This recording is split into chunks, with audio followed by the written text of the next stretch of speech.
3 ng gabi nang kinausap ni Kuya si Jerome. Jerome, sabihan mo yung mga housemates. Nakahubanda na para sa nominasyon. Guys. Nomination. Wait, totoo yan? Ilang saglit pa ay isa-isa nang kinausap ni Kuya ang housemates tungkol sa kakaibang proseso ang kanilang pagdadaanan. Oras na para sa inyong nominasyon. Ngunit ang gagawin ng nominasyon ngayon ay hindi yung pangkaraniwang na ginagawa. Ang unang bahagi ay yung tungkol sa positibo ng nominasyon. Magbibigay ka sa akin ng mga pangalan ng housemates mo na sa tingin mo ay positibo ang kanyang pagbabago. 1 point sa taong nagbago, 2 points sa taong mas nakita mo yung pagbabago. So it's good. Okay. Isipin ko muna. Biyernes na nang may nakita ang housemates matapos ang kanilang siesta.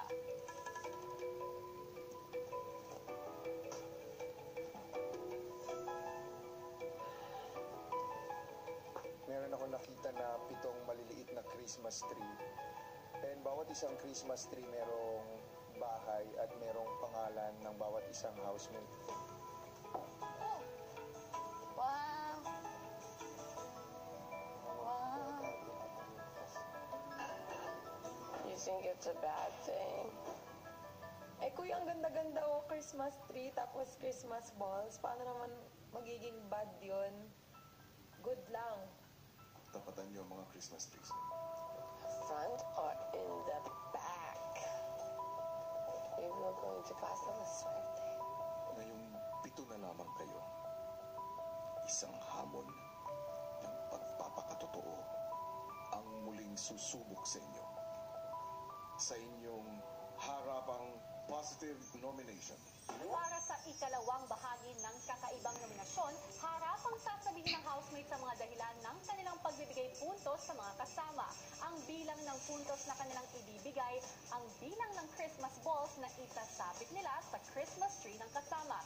Ang makakakuha ng 3 pinakamababang puntos o dami ng Christmas balls ang nominado para sa linggong ito. Pawis, kuya. Napapawisan ako. Nagjajabar na kami dun kasi nakakalungkot kaya kung wala akong votes kahit isa. Kinabahan po ako, Big Brother. Nahihiya po ako, baka mag-iba yung pagtingin namin sa isa't isa. Close enough na kami. Parang bonded enough na kami para maging matapang para gawin yung harapang nominasyon. Para sa unang housemate, Will. First and worst. We'll change your answer.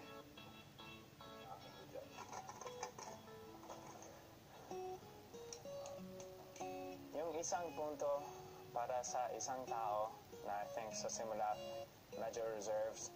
After a couple weeks, this person came out going and flourished and is funny and everything. Kaya tingin ko this one's for you. Sabi it. Welcome.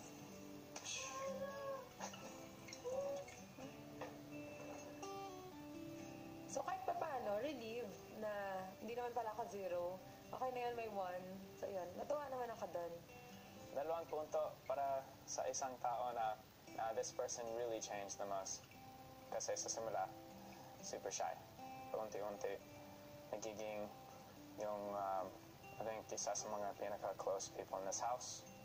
2 punto kay Tanner!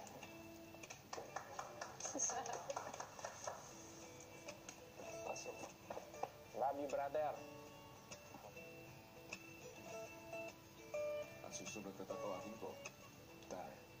So I'm giving 1 point to this person because I know it's small changes in this person, but overall I feel like it's a big change for everyone because they started sharing their opinion more often and everything. This 1 point's going to Jerome.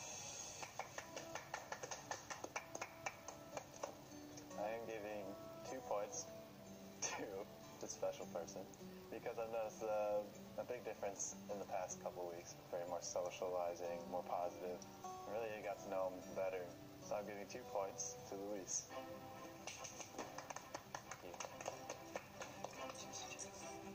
Jerome, ikaw ang susunod.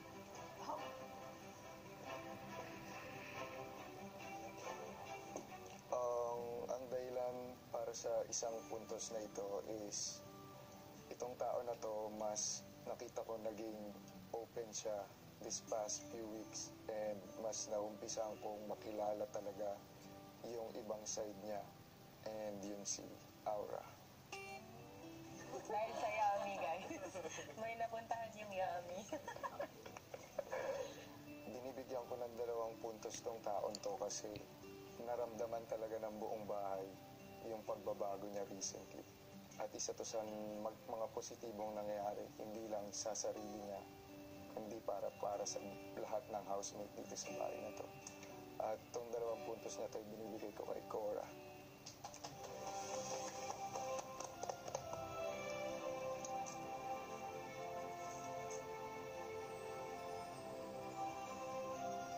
Ang susunod ay ikaw, Maninay.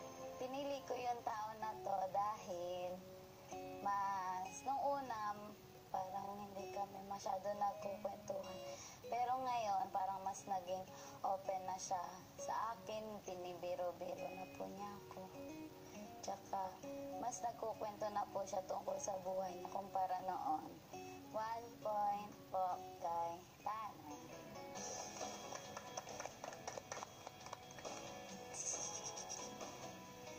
Binibigyan ko naman ng 2 points yung tao na to dahil kapareho din nung rason ko dun sa 1 point. Pero siya mas nag-improve siya siguro sa sarili niya. Mas open na siya. Saka mas nakilala ko siya. 2 points kay Ate Cora.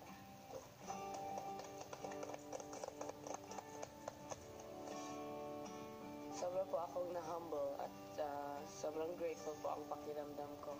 Parang binubulungan ko na lang sila ng salamat. Sino-sino nga kaya sa housemates ang tunuyang malalagay sa alanganin? Abangan yan sa pagbabalik ng Pinoy Big Brother Lucky Season 7.